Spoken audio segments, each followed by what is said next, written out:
Pour qui devons-nous vivre? Genèse 3, versets 17 à 21.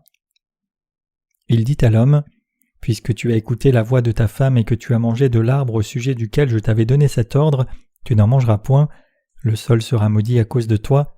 C'est à force de peine que tu en tireras ta nourriture tous les jours de ta vie. Il te produira des épines et des ronces et tu mangeras l'herbe des champs. C'est à la sueur de ton visage que tu mangeras du pain jusqu'à ce que tu retournes dans la terre. De tu as été pris car tu es poussière et tu retourneras dans la poussière. Adam donna à sa femme le nom d'Ève car elle a été la mère de tous les vivants. L'Éternel Dieu fit à Adam et à sa femme des habits de peau et il les revêtit. Comme le premier homme a péché, l'humanité a été coupée de la bénédiction de Dieu. Les êtres humains doivent maintenant travailler à la sueur de leur front pour manger le produit de leur champ. Parce que l'homme a offensé le commandement de Dieu, il doit maintenant travailler et peiner pour gagner sa vie. Une telle souffrance est venue sur l'humanité comme résultat de ne pas croire dans la parole de Dieu. En d'autres termes, ne pas croire dans la parole de Dieu, c'est pécher contre lui et se séparer de lui, et quand on laisse Dieu derrière, la conséquence est qu'il faut maintenant vivre par ses propres forces. Par quelle force avons-nous des vies justes? L'humanité a vécu dans la bénédiction de Dieu, dans l'abondante prospérité atteinte sans aucun effort. Aujourd'hui, les gens sont tellement habitués de vivre par leurs propres forces que ce message ne leur parle probablement pas beaucoup. C'est après que l'homme est chuté qu'il en est venu à survivre par ses propres efforts, et cela est maintenant devenu la norme acceptée. Toutefois, que chacun mange et survive par ses propres forces n'est pas la norme au départ, mais c'est une malédiction de Dieu. Ceux qui n'ont pas confiance dans la parole de Dieu, même après être nés de nouveau par la foi dans l'évangile de l'eau et de l'esprit, vivent par la force de leur propre chair. Mais puisque les nés de nouveau ont leur relation restaurée avec Dieu, alors c'est normal pour eux de vivre avec Dieu jouissant de ses bénédictions. En fait, peu importe à quel point l'humanité pourrait essayer, rien ne peut être accompli à moins que Dieu ne bénisse. Un agriculteur peut travailler dans un champ pendant 1 an, mais juste quand c'est le moment de la récolte, une inondation peut venir et anéantir toute la récolte. Le travail de l'homme, en d'autres mots, doit vraiment être accompagné par la bénédiction de Dieu. Ceux qui sont séparés de Dieu mourront de faim à moins qu'ils ne travaillent. La plupart des gens trouvent qu'il est difficile de satisfaire leur faim et donc ils ont peu de ressources au service des autres. Ceci est la vie maudite qui est le résultat pour nous de notre incroyance dans la parole de Dieu. Vous devez parfaitement comprendre que laisser Dieu derrière apporte seulement une vie maudite. C'est un raccourci menant à la malédiction que de dire « Je ne me soucie pas de la bénédiction de Dieu, je ne suis tout simplement pas fait pour ce royaume de foi, je vais réussir par mes propres moyens. » Ceux qui ont quitté l'Église, même après avoir cru dans l'évangile de l'eau et de l'esprit et être nés de nouveau, vivent en effet sous la malédiction. Si quelqu'un ne peut pas faire un quelconque travail juste et est cependant satisfait à juste travailler à peine pour acheter, alors une telle vie est une vie maudite. Mes chers croyants, ceux qui ont dérivé loin de la bénédiction de Dieu n'ont rien à manger à moins qu'ils ne travaillent. Rien d'autre que cela est une vie maudite. Cependant, les pécheurs n'ont même pas réalisé que c'est une malédiction. Ils acceptent leur vie maudite seulement comme quelque chose de naturel. Comme ils sont habitués à vivre par la propre force de la chair, ils ont tout simplement renoncé à essayer de vivre en faisant confiance à Dieu. C'est proche de l'autruche qui voulait monter en volant. C'est pourquoi Dieu inclut l'autruche dans la liste des impurs, des oiseaux non comestibles. Lévitique 11, verset 16. Si les êtres humains ne croient pas dans la parole de Dieu et à la place vivent par leur propre force, ils retourneront seulement à une poignée de poussière quand ils mourront. Né de poussière, l'homme vit dans la poussière et retourne à la poussière. Ceci est une vérité fixée par Dieu. Lorsque nous considérons si c'est une vie normale pour tant de personnes comme nous de vivre par notre propre force, nous pouvons voir que ce n'est pas normal du tout. La vie normale pour un chrétien est une vie qui se vit en Dieu pour sa justice par la foi dans sa parole. Il est écrit « Si l'Éternel ne bâtit la maison, ceux qui la bâtissent travaillent en vain. Si l'Éternel ne garde la ville, celui qui la garde veille en vain. » Psaume 127, verset 1. Si Dieu nous fait travailler, alors nous travaillerons dur, mais nous espérons aussi que Dieu nous donne encore plus de bénédictions, à l'exception des produits de notre travail, celles-ci sont les bénédictions de Dieu. Si nous obtenions seulement ce pour quoi nous avons travaillé, alors nous n'aurions rien à partager avec les autres. Bien que nous soyons faibles, Dieu donne tout ce qu'il faut sur cette terre à manger et à boire à ceux qui croient dans sa parole. Cependant, ceux qui ne croient pas en Dieu n'ont presque rien en dépit de tant de labeur. D'innombrables personnes vivent sans la foi dans la justice de Dieu et meurent en vain. Quand je travaillais dans une entreprise, je me faisais environ $50 par jour. Je devais joindre les deux bouts avec juste $50 par jour, mais il n'y avait pratiquement plus d'argent une fois que j'avais payé le loyer, la nourriture et les factures. J'ai détesté cette vie. Moi aussi je suis né de la poussière, mais j'ai horreur d'une telle vie dénuée de sens. Je veux vivre dans la justice de Dieu et ses bénédictions selon la volonté de Dieu. J'ai donc exprimé l'espoir que Dieu me permette de servir l'évangile de l'eau et de l'esprit à travers son Église. Dieu dit que lorsque l'on se souvient du nom de l'Éternel, il bénit, et je pense que cela signifie que Dieu veut bénir là où l'évangile de l'eau et de l'esprit est prêché. Aussi mon cœur aspirait vraiment à être en mesure de prêcher cet évangile. Je voulais vivre dans la bénédiction de Dieu, libéré des limites d'une vie qui m'offrait seulement les produits de mon propre labeur, et je voulais vivre comme quelqu'un qui répand l'évangile de l'eau et de l'esprit dans le monde entier. Dieu alors m'a permis d'échapper à ma vie maudite.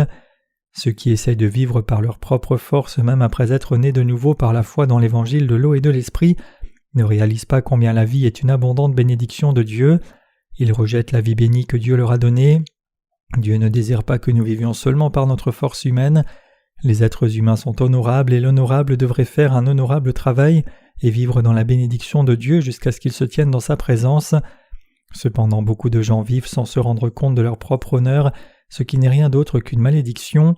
Il est insensé pour nous de retourner à notre ancienne vie et de prendre seul soin de nous-mêmes et de nos propres familles après avoir été libérés de nos péchés. C'est tellement frustrant pour moi de voir quelques ouvriers revenir à leurs anciennes vies selon la chair. Ils le font parce qu'ils n'ont pas la foi dans la justice de Dieu, même si j'ai essayé de les réprimander disant « Tout ce que vous pouvez voir est exactement cela. Si vous vous souciez vraiment de votre famille, alors comme Joseph, vous devriez vivre par la foi et sauver toute votre famille. Pourquoi souhaitez-vous retourner à votre vie maudite ?»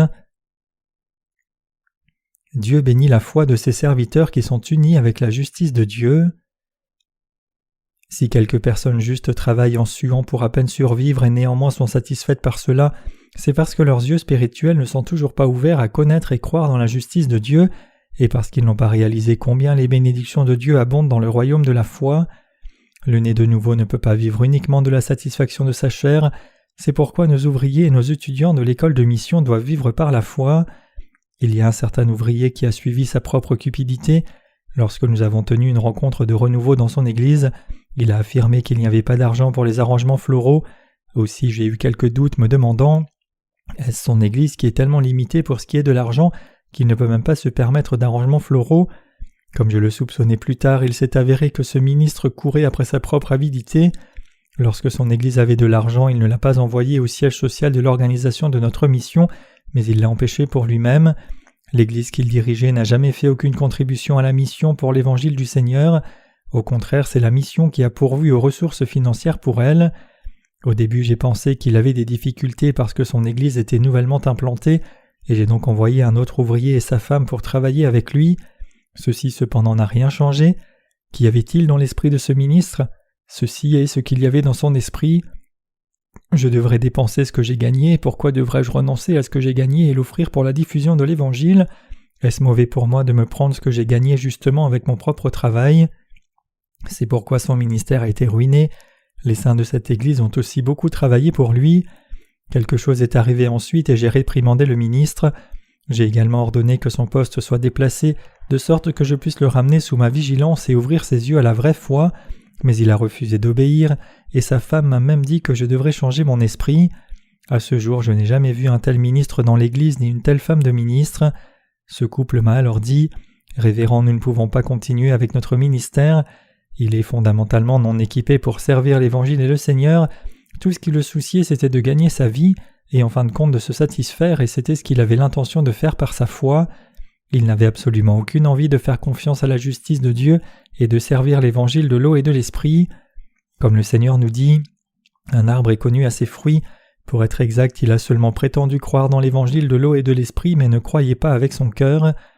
Tous ceux qui disent que c'est juste pour eux de dépenser ce qu'ils gagnent veulent vivre seulement pour leur propre chair. Ces personnes ne voient pas la nécessité de servir le Seigneur ou de prêcher l'amour de Dieu aux autres âmes, ni ne sont bénis par Dieu, ni ne veulent être bénis. Tout ce qu'ils veulent est vivre dans ce monde par eux-mêmes. Ce faisant, ils négligent une ligne de souffrance grandissant dans leur cœur. Rien d'autre que cela est une souffrance du cœur. Je vous exhorte tous à réaliser qu'essayer de vivre par ses propres forces est la preuve de votre manque de foi. Dieu ne veut pas être servi par de telles personnes ni ne veut les bénir. Avant l'avènement de la malédiction de Dieu, l'homme n'avait pas besoin de labourer le jardin d'Éden. Puisque Dieu avait fourni à l'homme des fruits naturels, tout ce qu'il avait à faire était juste de les manger. Cependant, en raison de son péché, l'homme doit maintenant labourer le sol, planter les semences, fertiliser le sol, moissonner la récolte, et seulement alors il peut manger de son travail. En outre, ce travail éreintant a dû être répété encore et encore, et le même travail pénible s'est poursuivi tout au long de ce jour. Vous et moi devons maintenant croire avec nos cœurs dans la parole de Dieu, qui est venue par l'évangile de l'eau et de l'esprit, et nous devons renouveler nos cœurs. Toute personne qui tente de vivre par ses propres forces est quelqu'un qui ne croit pas dans la justice de Dieu, et quiconque ne croit pas dans la parole de Dieu est quelqu'un qui est en train de commettre un grand péché devant Dieu. La Bible dit « Tout ce qui ne résulte pas de la foi est péché » Romains 14, verset 23. Nous devons nous détourner de nos pensées charnelles, nous ne devons pas vivre dans notre propre étroitesse d'esprit, ni ne devons vivre seulement avec nos propres moyens. Au contraire, nous devons vivre par notre foi, croyant dans la justice de Dieu et dans sa puissance. L'apôtre Paul a confessé « Je puis tout par celui qui me fortifie » Philippiens 4, verset 13. Nous devons vivre devant Dieu par la foi dans la puissance de sa justice et recevoir sa bénédiction, non pas en faisant confiance à notre propre force charnelle. Comment quelqu'un qui est né de nouveau par l'évangile de l'eau et de l'esprit peut-il retourner à ses parents ou à ses frères et retourner à son ancienne vie? Si nous voulons sauver nos parents ou nos frères, alors nous devons vivre notre foi croyant dans la justice de Dieu. En vivant par notre foi, nous devons conduire nos familles à être aussi sauvées du péché. Si nous abandonnons le Seigneur, nous tuerons nos propres familles à la fois corps et esprit. C'est la raison pour laquelle nous devons suivre la justice de Dieu. Nous devons réaliser qu'une vie maudite est incontournable pour ceux qui essayent de vivre uniquement par leur propre force, même après avoir cru dans l'évangile de l'eau et de l'esprit et être nés de nouveau. C'est une malédiction de vivre en faisant confiance à ses propres forces plutôt que croire dans la justice de Dieu. Nous ne devons pas tomber dans nos désirs charnels en ne connaissant pas la foi dans la justice de Dieu et sa puissance, et donc nous devons réellement et concrètement vivre par la foi dans l'Église de Dieu. C'est alors que nous pouvons réaliser à quel point nous sommes insuffisants, et en conséquence nous en venons à apprendre davantage sur la foi dans la véritable parole de Dieu et nous unir à cela. Quiconque est né de nouveau doit servir l'Évangile concrètement dans l'Église de Dieu. Vous et moi croyons dans l'évangile de l'eau et de l'esprit, nous sommes nés de nouveau, et nous avons fixé nos esprits à vivre comme ouvriers de Dieu. Allez-vous vivre uniquement par la force de votre propre chair? Non, c'est lorsque nous croyons dans la parole de Dieu, servons l'évangile uni avec son Église, et vivons dans son royaume par la foi que nous sommes bénis. Nous devons fixer nos esprits à vivre par notre foi dans la justice de Dieu. Tous les jours de notre vie dans ce monde n'est que peine et misère. Psaume 90, verset 10. L'humanité retourne à la poussière. Pensez-vous qu'il y ait quelque chose de grand dans la vie de l'humanité? Nous ne sommes plus qu'une poignée de cendres quand nous mourrons. Avez-vous vu une crémation? Après que nos corps soient tout brûlés, tout ce qui reste est seulement une poignée de cendres. Nous pouvons travailler à mort, mais que reste-t-il de nous à la fin? Nous redevenons seulement une poignée de poussière. Comme Dieu dit, vous êtes poussière et poussière vous retournerez. Nous devons réaliser quel genre de vie est la vie maudite qui est venue sur nous, et plutôt que vivre cette vie de malédiction, nous devons vivre par la foi dans la justice de Dieu. Dieu a fait qu'Adam appelle sa femme Ève et a fait d'elle la mère de tous les vivants, et pour Adam et sa femme, Dieu a aussi fait des tuniques de peau et les a vêtues. Cela implique que Dieu a sauvé les êtres humains et les a revêtus avec la nouvelle vie. Pour ce faire, Dieu leur a permis de vivre avec droiture, les a bénis, les a renouvelés et les a restaurés. Pourtant, malgré cela, si nous vivons seulement par notre propre force, même après être nés de nouveau, quoi d'autre que cela peut-il être une malédiction? Quand Dieu a préparé toutes nos bénédictions et nous a dit de juste croire, ne pas croire en cela et vivre par notre propre force n'est rien de plus qu'une malédiction. Vivre par la foi et la vie bénie, c'est aussi clair. Peu importe la façon dont nous pourrions être capables, nous devrions dire « Dieu, je ne peux pas vivre par moi-même, je ne peux pas vivre à moins que je ne fasse un travail juste, je veux vivre dans tes bénédictions. » Ceci est la vie bénie de foi qui plaît à Dieu. Il y a des gens qui n'ont pas encore mis de côté leur propre opinion même quand ils sont dans l'Église de Dieu. Lorsque les circonstances le permettent, ces gens viennent avec toutes sortes de prétextes pour inévitablement retourner dans le monde. Nous devons fixer notre esprit. Si je vis, je vivrai dans la justice de Dieu, et si je meurs, je mourrai dans la justice de Dieu. Je vivrai avec l'Église de Dieu et serai enterré dans l'Église. À moins que nous le décidions donc, même les nés de nouveau peuvent retourner dans ce monde avec toutes sortes de prétextes, si seulement les circonstances sont bonnes. Allons-nous servir par notre propre chair ou par l'esprit? Nous devons choisir l'un des deux. Le dernier point est que quiconque est né de nouveau doit mettre son esprit à servir la justice de Dieu par la foi. Notre chair sera également conduite par l'Esprit de Dieu et bénie. Les gens ne réalisent pas cela, mais nous avons besoin de réaliser à quel point il est abondamment merveilleux de vivre dans le Christ, combien c'est gratifiant et combien c'est débordant de beaucoup de joie. Pour ceux qui sont incapables de réaliser cela et veulent seulement vivre par leur chair, nous leur disons de quitter l'Église sans aucune hésitation. Une fois qu'ils expérimentent le monde par eux-mêmes, s'ils ne réalisent pas qu'une vie bénie est de vivre par la foi aussi, nous leur disons de se sentir libres d'aller dans le monde. Le peuple d'Israël a vécu comme esclave en Égypte, fabriquant des briques de terre cuite à longueur de journée. Rien d'autre que cela est la vie qui est vécue dans le monde. Lorsque les nés de nouveau veulent seulement servir leur propre chair à la place de servir la justice de Dieu qui est la parole de Dieu, ils se tiennent contre Dieu, et en tant que tels leurs vies sont lutte et souffrance maudites par Dieu. Nous devons donc réaliser ce qu'est une vie bénie, vivant avec Dieu dans son Église. Adam et Ève n'ont pas réalisé à quel point c'était une bénédiction pour eux de vivre par la foi et dans la parole de Dieu, mais une fois qu'ils en sont venus à vivre une vie maudite, ils ont finalement compris ce qu'était une vie bénie. C'est alors seulement qu'ils ont changé leurs pensées. Ôte de l'argent les scories. Proverbe 25, verset 4. Pour faire fondre l'or ou l'argent et en faire des anneaux, le minerai doit être mis dans le creuset et les scories doivent être éliminées. Quand le fourneau est allumé et que le creuset chauffe, les impuretés flottent sur l'or ou l'argent fondu, et ces impuretés doivent alors être enlevées. Après avoir répété ce processus, l'or ou l'argent obtenu est à 99% pur. L'or ou l'argent pur liquide est ensuite versé dans un moule pour en faire de la joaillerie fine telle que l'argenterie ou les anneaux. Pour que vous et moi soyons utilisés par Dieu, les scories doivent être retirées de nos cœurs. Nos cœurs doivent avoir une foi pure qui croit entièrement dans la parole de Dieu. Nos pensées doivent s'effacer et ne venir que de temps en temps, mais dans le centre de nos cœurs nous devons fixer notre esprit. Je veux vivre l'Évangile avec le Seigneur, et nous devons croire que tout sera accompli selon la parole de Dieu. Nous devons aussi avoir foi dans l'Église. L'Église est un endroit merveilleux où un des membres comble les insuffisances d'un autre membre pour servir le Seigneur. Même si nous sommes insuffisants, nous devons vivre dans l'Église pour combler les lacunes de l'autre et recevoir les bénédictions de Dieu. Croyez-vous qu'une telle vie est une vie bénie ? Voulez-vous aussi avoir la chance de vivre cette vie bénie ? Quant à moi, c'est ce que je crois et désire. Ainsi, même si je suis insuffisant, je vis toujours dans le royaume de la foi faisant l'œuvre du Seigneur et demandant à mes partenaires de faire une œuvre juste. C'est seulement lorsque je vis dans le royaume de la nouvelle naissance par la foi que le Seigneur me bénit. Si je devais m'aligner avec ceux qui ne sont pas nés de nouveau, dictés par les circonstances, je serais coupé de la bénédiction de Dieu et il me faudrait vivre par ma propre force alors. Je n'ai aucune envie de vivre une telle vie maudite. Je travaille seulement avec ceux qui sont nés de nouveau par la foi dans l'évangile de l'eau et de l'esprit, et non pas avec tous les autres qui ne sont pas nés de nouveau. Quel que soit combien capable et lumineux soit-il, la force de l'homme a une limite et je ne compte pas sur leur main-d'œuvre mais sur la puissance de Dieu à la place. Pour ceux qui croient dans leur propre force, lorsque cette force de leur chair est épuisée, leur foi a aussi disparu. Ceux qui ne croient pas encore totalement dans l'évangile de l'eau et de l'esprit ont tendance à faire l'œuvre de Dieu parce qu'ils sont forcés par les circonstances ou pour leur propre gloire. J'ai dit à de telles personnes « Si vous ne voulez pas travailler avec moi, vous devriez partir immédiatement ». Ils m'ont alors demandé pourquoi je leur ai dit de partir alors qu'ils sont encore utiles. Je leur ai alors répondu « Il y a beaucoup de personnes autres que vous que Dieu peut utiliser ». En ne réalisant pas cela, ils pensent qu'ils sont encore tout à fait utiles, mais ce n'est pas la manière de penser de Dieu. Se référant à la foi qui s'appuie sur leur propre force, Dieu dit qu'ils sont inutiles. Dieu recherche et utilise ceux dont les cœurs sont humbles devant Dieu. Essayez de vivre dans le royaume de la foi qui croit dans l'évangile de l'eau et de l'esprit.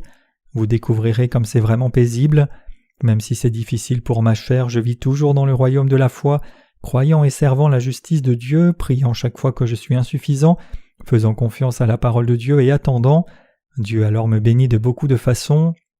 Je suis si reconnaissant à Dieu de ce que nous ayons reçu la foi dans sa justice et ses bénédictions. C'est tout simplement merveilleux. Dieu a fait le plus étonnant travail de salut pour nous et il continue à faire de merveilleuses œuvres dans nos vies. Je suis tout simplement étonné de voir comment nous en sommes venus à vivre dans un tel royaume béni. Tous les autres vivent dans la confusion, certains se réclament eux-mêmes de Dieu tandis que d'autres disent que la Bible n'est rien de plus qu'une collection de paraboles et de symboles.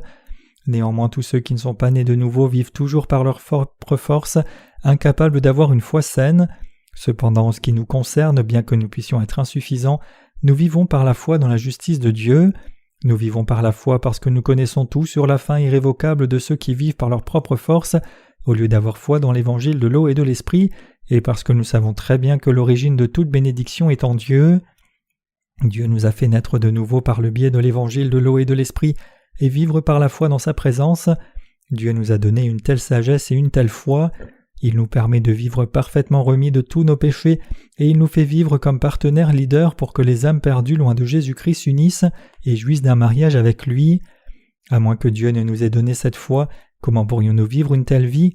Sur 24 heures par jour, Dieu nous permet de passer la plupart de ses heures méditant sur son œuvre, priant pour l'œuvre de l'Évangile et faisant une œuvre juste. Quoi que nous fassions, que nous mangions ou buvions, nous le faisons pour la gloire de Dieu. Dieu nous a donné cette bénédiction de vie pour vivre pour sa gloire. Je donne toute ma reconnaissance à Dieu de faire que nous réalisions cette vérité. Vous et moi, maintenant que nous sommes nés de nouveau par la foi dans l'évangile de l'eau et de l'esprit, devons vivre le reste de notre vie en croyant dans la justice de Dieu. Pour ce faire, nous devons aider ceux qui ne connaissent pas l'évangile de l'eau et de l'esprit à naître de nouveau, et nous devons les conduire à la vie de bénédiction. Même si nous avons seulement un jour à vivre, nous devons vivre pour la justice de Dieu. Si nos vies sont seulement vécues pour notre propre chair, alors nous pouvons abandonner maintenant. Je ne suggère pas ici que ceux qui ne sont pas nés de nouveau doivent mourir tout de suite. Ce que je veux juste dire, c'est que l'humanité doit vivre une vie qui en vaut la peine. Une fois nés, nous devons tous vieillir, tomber malades éventuellement et mourir à la fin, que cela nous plaise ou non. Où est alors la nécessité de prolonger une vie dénuée de sens jusqu'à ce que nous soyons vieux attendant la mort? Si la façon dont nous vivons nos vies est en vain, alors il est mieux pour nous de faire demi-tour dès que possible et de vivre une vie qui en vaut la peine. Qu'y a-t-il d'autre dans la vie que de rechercher les plaisirs de la chair? Cependant le roi Salomon conclut cela: tout est vain que d'essayer de jouir du bonheur dans la chair. Tous les jours, les gens doivent se lever tôt le matin, aller travailler, revenir chez eux, se lever le lendemain matin, puis répéter la même chose encore et encore. Ils peuvent aller en vacances une fois ou deux par an, mais une fois qu'ils sont de retour, de nouveau ils nous retrouvent dans l'horaire du travail, tournant et courant dans la roue comme les souris, pouvant seulement être contraints à une retraite anticipée et attendant la mort. Si c'est tout ce qu'est la vie, n'est-ce pas insensé? Toutefois, une telle vie insensée n'est pas ce que Dieu nous a donné, mais il nous a donné une nouvelle vie, une vie qui est bien plus intéressante. En d'autres termes, Dieu nous a permis de vivre une vie bénie. Dieu nous a donné une vie bénie par la parole de Dieu, et en nous permettant de goûter à l'amertume de la vie, Dieu nous a rendus capables de réaliser la vacuité de la vie et sa fin futile. Si ce n'est pas par la parole de Dieu, comment pourrions-nous connaître une telle fin à l'avance, et comment pourrions-nous croire dans l'évangile de l'eau et de l'esprit, la parole bénie de Dieu? L'homme par la philosophie peut-il faire une humanité noble? La science peut-elle faire une vie bénie à l'humanité? Non, seul Dieu fait nos vies bénies. Je suis si reconnaissant à Dieu de nous permettre de vivre une telle vie bénie. Nous avons beaucoup de lacunes, mais même ainsi nous sommes renouvelés tous les jours par la foi. Bien sûr, il y a des hauts et des bas même dans la vie des justes. Parfois nous tombons dans les pensées charnelles et luttons, mais lorsque nous sommes fortifiés par la parole de Dieu et vivons par la foi, nous arrivons à vivre une vie spirituelle comme l'aigle prenant son envol de ses ailes. Une vie qui suit la justice de Dieu est une vie bénie, car c'est une vie qui est essentiellement vécue dans le Seigneur. J'espère que vos vies ne sont pas le genre de vie qui est vécue dans la poussière et qui retournera dans la poussière. Je désire que vous tous croyiez dans l'évangile de l'eau et de l'esprit, que vous naissiez de nouveau par la foi dans la parole de Dieu, viviez par la foi, et que vous receviez et profitiez tous des bénédictions de Dieu. Si vous mourrez, mourrez pour l'évangile de l'eau et de l'esprit pour le Christ, et si vous vivez, vivez dans l'évangile de l'eau et de l'esprit pour servir cet évangile. Dieu nous a donné une vie de foi pour vous et moi. Je vous exhorte tous à croire que lorsque nous avons foi dans l'évangile de l'eau et de l'esprit, et vivons unis avec l'Église de Dieu, nous recevons toutes les bénédictions de Dieu. C'est lorsque nous vivons unis avec l'Église de Dieu que nous pouvons accomplir tout ce que nous désirons. Cependant, un trop grand nombre de frères et sœurs en sont encore à essayer de vivre par leur propre force, et cela me trouble profondément. Le fait même que nous soyons maintenant assis dans l'Église de Dieu par notre foi dans sa justice est en soi-même quelque chose qui est vraiment étonnant. Si ce n'était pas par cette foi, nous ne pourrions ni enseigner ni apprendre quoi que ce soit assis ici. C'est parce que Dieu nous a donné la foi et nous a bénis avec sa grâce que nous sommes capables d'être assis ici et d'écouter la parole de Dieu. Dieu vous a donné une telle grâce à tous par lui-même, indépendamment du fait que votre foi le mérite ou pas. Dans mon pays, la Corée du Sud, lorsqu'un jeune homme a 20 ans, il doit passer un examen médical, et dans l'année il est appelé pour faire son service militaire. Vous êtes de ceux qui ont été appelés dans l'armée de Dieu. Dieu a vu ceux qui ont remis en place leur esprit et les a appelés dans son Église, les appelant comme ses ouvriers. La vie qui est envoyée par l'Église de Dieu est une véritable invitation bénie, car c'est une invitation à vivre comme soldats de Dieu. Dans l'Église de Dieu, même si quelqu'un est né de nouveau, à moins qu'il ne se renie lui-même et refuse de vivre seulement pour lui, il ne pourra jamais venir dans l'école de mission. Certains de ces saints peuvent entrer, mais finalement ils partent d'eux-mêmes. Peu importe combien quelqu'un peut être érudit dans la connaissance laïque, c'est totalement inutile dans le royaume de la foi. Ne comparez pas notre école de mission aux séminaires théologiques de ce monde. Tous les séminaires de ce monde mis ensemble ne peuvent pas être comparés à notre école de mission. Il n'y a rien à apprendre dans les séminaires. Le séminaire n'est pas un lieu où on apprend la parole du Dieu de la Bible elle-même. Si ce n'est pas la Bible, alors qu'est-ce que les étudiants apprennent là-bas ? Ce qui est enseigné ici, c'est juste quelques philosophies théologiques défendues par de célèbres théologiens et des fabricants de doctrines. Enseignant, après avoir obtenu son diplôme de l'université d'Oxford, Livingstone a consacré toute sa vie à la population d'Afrique, et donc vous devriez devenir comme Livingstone et rembourser la dette que vous devez pour l'amour de Christ. D'innombrables personnes investissent leur vie entière à l'étude de la théologie, mais leur investissement est vain. Est-ce que les théologiens de ce monde croient dans la divinité de Jésus ? Ils ne peuvent pas le croire car ils n'ont pas l'Esprit Saint de Dieu. Même les soi-disant chefs religieux du monde ne croient pas dans la divinité de Jésus. Ils considèrent Jésus seulement comme un homme. Qu'est-ce que la théologie propose ? Qui sont les quelques plus renommés théologiens ? Quel est leur point de vue sur le salut ? Qu'ont-ils fait ? Quelle est leur conviction sur la divinité de Jésus ? Comment Calvin croit en Jésus-Christ et qu'a dit Luther ? Ceci est tout ce qui est appris. Les étudiants mettent de côté la Bible et apprennent des manuels tels que théologie systématique, introduction au Nouveau Testament, introduction à l'Ancien Testament. Tout ce qu'il faut pour que les étudiants rapportent leur diplôme, c'est qu'ils apprennent aussi un peu l'hébreu et le grec et soumettent quelques documents à chaque cours. Avez-vous appris quelque chose sur Genèse 1, verset 1 dans un séminaire ? Vous ne pouvez pas apprendre la vérité dont le chapitre 1 de Genèse parle, parce que cette vérité n'est pas enseignée au séminaire. De plus, ce séminaire ne peut même pas aborder dans l'ensemble les contours de la Bible. Les étudiants eux-mêmes ne cherchent pas à apprendre cela non plus. Lorsque j'ai été questionné pour l'admission au séminaire, un professeur m'a demandé « Pourquoi voulez-vous participer à notre séminaire ?» Alors je lui ai dit « Je voudrais en savoir plus sur la Bible ». Le professeur m'a alors répondu que ma réponse était fausse. Il a dit « Ce n'est pas le lieu pour cela, c'est une institution qui produit des pasteurs ». Essentiellement, il m'a donné directement cette réponse me disant « Un séminaire est le lieu où les pasteurs sont fabriqués ». Il m'a alors demandé de nouveau et j'ai passé l'entrevue en répétant sa réponse. Il m'a également demandé « Avez-vous un référent ? Si c'est le cas, est-ce que votre référent est fiable ?» Alors je lui ai dit « Ma mère est à la tête d'une certaine retraite de prière de notre dénomination, et sur la base de cette seule phrase, j'ai été accepté dans le séminaire. » Un évangéliste qui était l'un de nos étudiants à l'école de mission avait assisté à un séminaire baptiste avant, et sa justice a été brisée à plusieurs reprises au cours de ses jours de l'école de la mission. Je lui ai dit « Tu peux avoir une certaine fierté d'avoir assisté à ce séminaire, mais ceci n'est rien. Ce que tu as appris à ce séminaire n'est même pas approximatif des principes de base de la vérité. Il suffit juste de connaître les théologiens et les idées théologiques qu'ils ont épousées. Tu ne peux pas être diplômé de notre école de mission. Tu dois avoir la foi dans la parole des Écritures. C'est seulement alors que tu peux être reçu. » L'école de mission de l'Église de Dieu n'est pas un endroit qui enseigne les compétences d'un ministère ou les compréhensions philosophiques, mais c'est un endroit où l'on apprend au sujet de la foi dans son cœur. Dieu nous a donné des bénédictions incroyables. Il nous a donné l'Église, l'école de mission et un lieu de travail. Les bénédictions de notre Seigneur sont merveilleuses. Vous devez avoir foi dans la justice de Dieu, croire dans la totalité de sa parole, faire une entière confiance à l'Église et croire que Dieu est avec nous, nous bénit et travaille ensemble avec nous. Cette foi doit être dans vos cœurs. Vous devez savoir ce que Dieu fait à travers l'Église et ce qu'il dit à l'Église. Vous devez réaliser que le Saint-Esprit lui-même vous conduit personnellement, vous enseigne et vous affine. Vous devez aussi savoir que le Saint-Esprit invisible à vos yeux œuvre maintenant dans vos vies. Vous devez faire ainsi si vous voulez vous prévaloir de Dieu. Je dis aux futurs étudiants de l'école de mission, ceux qui ne croient pas dans l'évangile de l'eau et de l'esprit ne sont pas qualifiés pour venir à l'école de mission. Ceux qui ont du péché dans leur cœur ne peuvent pas venir dans l'école de mission. Même s'ils sont acceptés, ils partiront d'eux-mêmes. Même si nous n'imposons pas de restrictions et enseignons seulement la Bible comme elle est, ils ne pourront pas accepter cela et finiront par partir. C'est assez étonnant. Mes chers croyants, une fois que nous sommes nés de nouveau par la foi dans l'évangile de l'eau et de l'esprit, nous devons vivre une vie bénie dans l'Église de Dieu en plaçant notre foi dans la justice de Dieu.